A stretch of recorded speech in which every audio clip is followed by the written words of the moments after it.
Você está no canal Clara Mostra a Língua e quem vai nos mostrar línguas indígenas no Brasil hoje é o Dr. Cláudio André Cavalcante Couto. Ele é doutor em Linguística pela Universidade Livre de Amsterdã. Ele está fazendo o pós-doutorado na Unicamp. Ele é pesquisador associado do Núcleo de Estudos Indigenistas da Universidade Federal do Pernambuco. Tudo bem, doutor Cláudio? Tudo bem, mas pode me chamar só de Cláudio. Chamar de Cláudio, então. Me diga, o que é que faz com que uma pessoa dedique tanto esforço, tanto tempo para estudar línguas indígenas? Exatamente, é uma pergunta que a gente se faz, e principalmente quando as línguas indígenas, muitas delas, são faladas apenas por 8, 5, às vezes até por uma pessoa só.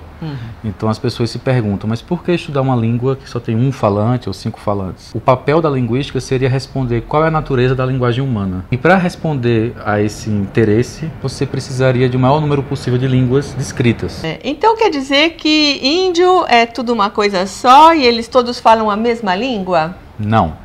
Índio não é tudo a mesma coisa só e nem eles falam a mesma língua. Na verdade, existe uma crença no Brasil de que a língua indígena é uma só, e isso vem um pouco do processo histórico brasileiro da língua tupinambá. Na verdade, o que as pessoas confundem é a língua tupinambá, ou tupi antigo, que era uma língua falada na costa brasileira, e foi a língua que os portugueses se depararam quando chegaram aqui. Quer dizer, uma delas. E eles usaram o tupinambá para fazer o contato em toda a costa brasileira. Então, o tupinambá se viu como uma língua franca, uma língua geral. E essa língua passou a ser usada nessa comunicação com esses povos. E então, muito dos nomes que existem hoje, aqui em São Paulo, em outros lugares do Brasil, são de origem do tupinambá. Mas nem todos os índios falavam tupinambá, e o tupinambá não era a única língua indígena que existia naquela época. Então, o professor Arion Rodrigues, já falecido, tem uma estimativa de que, quando os portugueses chegaram ao Brasil, existiam cerca de 1.175 línguas. 1.175 línguas indígenas faladas no Brasil. Naquela época da descoberta do Brasil. Essas línguas eram muito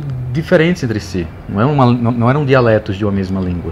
E hoje em dia existem 180 línguas. Dessas 1.000 e tantas línguas sobraram 180. Então 85% das línguas indígenas desapareceram.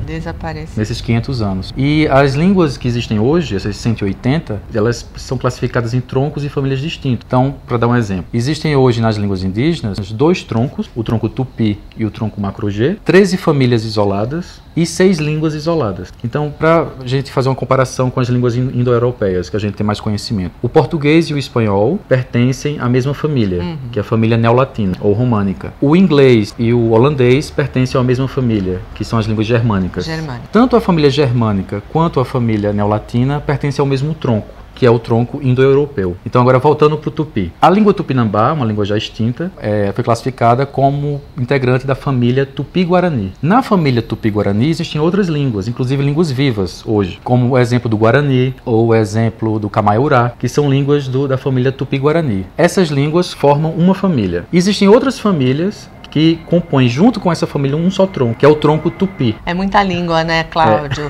E o que quer dizer línguas vivas? São as línguas ainda faladas, que ainda contam com falantes, né? Que elas têm a sua função social, tanto na comunicação como a memória, e geralmente são línguas ágrafas. Então, elas não têm registro escrito dessas línguas. Sem escrita. Sem escrita. E a diferença entre essas línguas é imensa. É como se fosse a mesma diferença comparativamente. A distância, digamos. Uma distância do português para o mandarim. Português e mandarim. Essa é a variedade das línguas. O português integra o tronco indo-europeu. Já o mandarim, o sino-tibetano. Então são troncos distintos, que não têm nenhuma relação entre si. As línguas do tronco tupi, como é o caso do tupinambá, não têm nenhuma relação com as línguas do tronco macro-G, como é o caso da língua umutina, uma língua recentemente extinta, que faz parte da família Bororo e faz parte do tronco macro-G. A distância entre elas é imensa.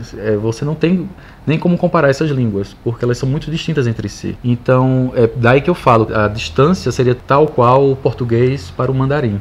Então, não só é errado pensar que as línguas indígenas são uma só, como é errado pensar que as línguas indígenas são muito semelhantes entre si. Elas não são. Elas são bastante distantes dependendo do tronco. Exatamente. E as línguas indígenas não se resumem às línguas tupi.